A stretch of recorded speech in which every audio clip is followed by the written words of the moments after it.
Bismillahirrahmanirrahim. Assalamualaikum warahmatullahi wabarakatuh.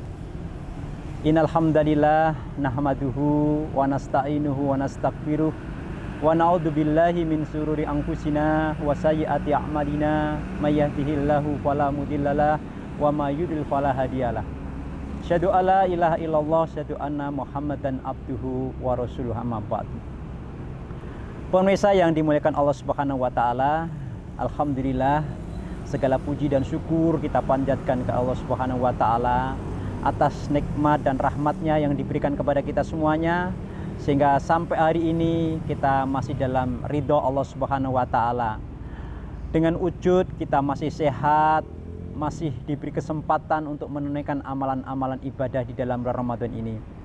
Lebih-lebih amalan-amalan yang kita lakukan dalam bulan Ramadan ini betul-betul mempunyai nilai yang luar biasa di sisi Allah Subhanahu wa taala. Oleh karena Allah, mesti sungguh rasa syukur ini senantiasa harus kita kuatkan sebagai bukti kita sebagai hamba kepada Allah Subhanahu wa taala. Lebih-lebih dalam bulan Ramadan. Di dalam bulan Ramadan Al-Qur'an diturunkan sebagaimana Allah sampaikan dalam ayat surat Al-Baqarah. Di dalam bulan Ramadan diturunkan Al-Qur'an sebagai petunjuk buat manusia untuk pembeda antara hak dan batil. Nah, jamaah hadirin pemirsa yang dirahmati Allah Subhanahu wa taala.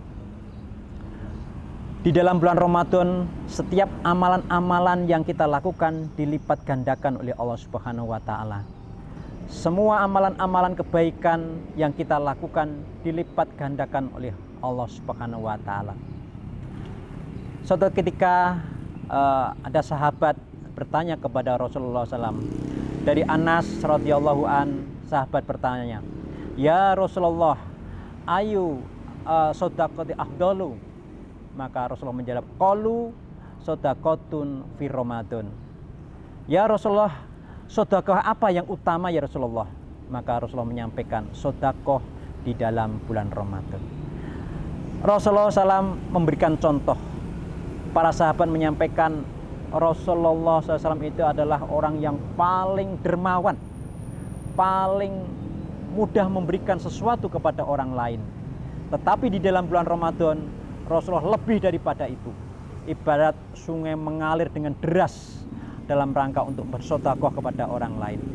Jamaah, para ulama menyampaikan kepada kita umat Islam, memberikan arahan-arahan, memberikan taujih-taujihnya agar kita senantiasa banyak beramal soleh, banyak memberikan sedekah.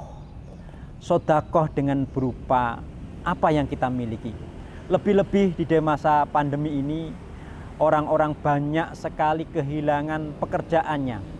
Orang-orang banyak kehilangan mata pencahariannya, sehingga bagi orang-orang yang mempunyai kelebihan harta sangat diharapkan bisa memberikan sebagian hartanya kepada saudara-saudara kita. Maka jamaah Allah hadirin yang dimuliakan Allah Subhanahu wa taala, sedekah adalah amalan yang mulia di dalam bulan Ramadan ini. Maka dari itu mari kita menghitung harta kita, menghitung apa yang dimiliki kita, kemudian sebagian kita berikan kepada pada orang lain, apalagi di dalam bulan Ramadan ini. Barangkali kita tidak mempunyai harta, tapi Allah Subhanahu wa taala sangat adil, memberikan kepada semua umatnya berbagai kelebihan, berbagai potensi-potensi yang dimilikinya. Maka sebaik-baik kita adalah bagaimana kita memberikan sesuatu yang bisa memberi manfaat kepada orang lain. Khairun nas anfa'ahum linnas. Sebaik-baik manusia adalah mereka yang bisa memberi manfaat kepada orang lain. Hadirin pemirsa yang dimuliakan Allah Subhanahu wa taala, mari kita lihat diri kita. Barangkali kita memiliki sesuatu yang barangkali bisa kita berikan kepada orang lain. Bisa jadi ilmu kita, bisa jadi tenaga kita, pikiran kita, yang mana itu bisa kita gunakan untuk kebaikan-kebaikan orang lain. Maka inilah saatnya di dalam bulan Ramadan kita melakukan kebaikan-kebaikan yang kita bisa lakukan. Ada suatu cerita menarik, seorang sahabat Rasulullah SAW yang namanya Sa'ban. Seorang Sa'ban ini mempunyai kebiasaan yang luar biasa. Tatkala ia sholat 5 waktu, ia selalu mendahului daripada jamaah-jamaah yang lain. Dia selalu menempati tempat pojok masjid dengan alasan agar tidak mengganggu jamaah yang lain tatkala ingin sholat sunnah atau sholat-sholat wajib yang lainnya itu. Oleh karena itu, suatu ketika Rasulullah agak kaget, di mana Sa'ban ini kok nggak ada? Biasanya Sa'ban ada di pojok masjid, sebelah kiri, depan begitu. Tapi di suatu sholat subuh, suatu ketika tidak ada. Maka Rasulullah menanyakan kepada para sahabat, wahai sahabat, ada nggak yang tahu Sa'ban kok ini hari ini tidak ada? Maka sahabat-sahabat yang lain tidak ada yang mengetahui. Maka Rasulullah memutuskan, mari kita tunggu sebentar, barangkali Sa'ban masih dalam perjalanan. Ternyata setelah ditunggu beberapa saat, Sa'ban pun tidak muncul. Maka Rasulullah menyampaikan, mari kita sholat, nanti keburu kesiangan. Nah, setelah sholat pun akhirnya Rasulullah juga tanya kepada sahabat, wahai sahabat, adakah di antara kalian tahu rumahnya Sa'ban? Maka ada seseorang mengatakan, saya ya Rasulullah, saya tahu rumahnya Sa'ban, tapi rumahnya sangat jauh dari sini. Kira-kira kita tempuh dengan berjalan kaki antara 2 sampai 3 jam. Jauh Rasulullah, kita bisa bayangkan perjalanan yang setiap hari ditempuh oleh Sa'ban untuk sholat di masjid adalah 2 sampai 3 jam dengan berjalan kaki di rumah.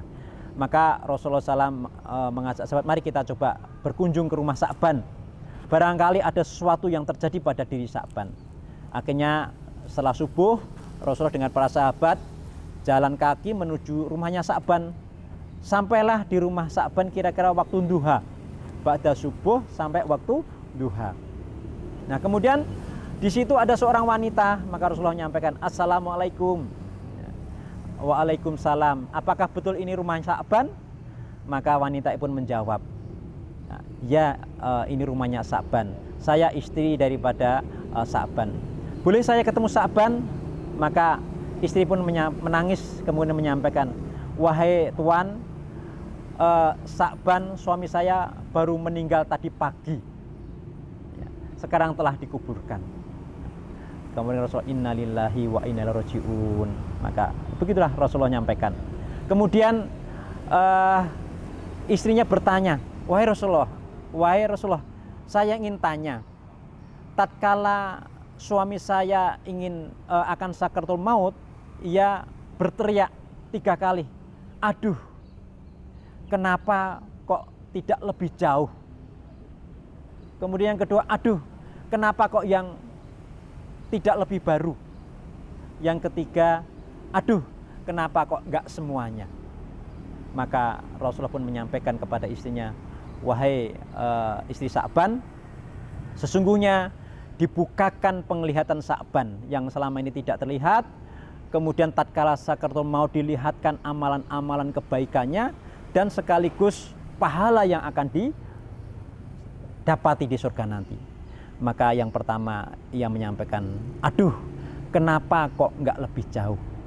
Maka Sa'ban ditunjukkan oleh Allah perjalanan dari rumah menuju masjid, pahalanya yang luar biasa. Sehingga tahu betul pahala yang didapatkan oleh Sa'ban dalam perjalanan setiap harinya menuju sholat 5 waktu ini. Nah, Sa'ban ditunjukkan seperti itu, maka ia menyesal, kenapa kok rumah saya tidak lebih jauh? Maka ini. Kemudian yang kedua, Sa'ban menyampaikan, aduh, kenapa kok tidak yang baru? Suatu ketika di musim dingin, Sa'ban mau menjalankan sholat 5 waktu, kemudian dia keluar rumah, kemudian ia merasa dingin, kemudian ia kembali ke rumah, mengambil mantol yang agak lebih kusut lah, lebih lama begitu di luar, dengan harapan nanti setelah sampai di masjid, mantol yang luar itu dilepas. Tapi dalam perjalanannya di tengah jalan ada seorang yang menggigil kedinginan.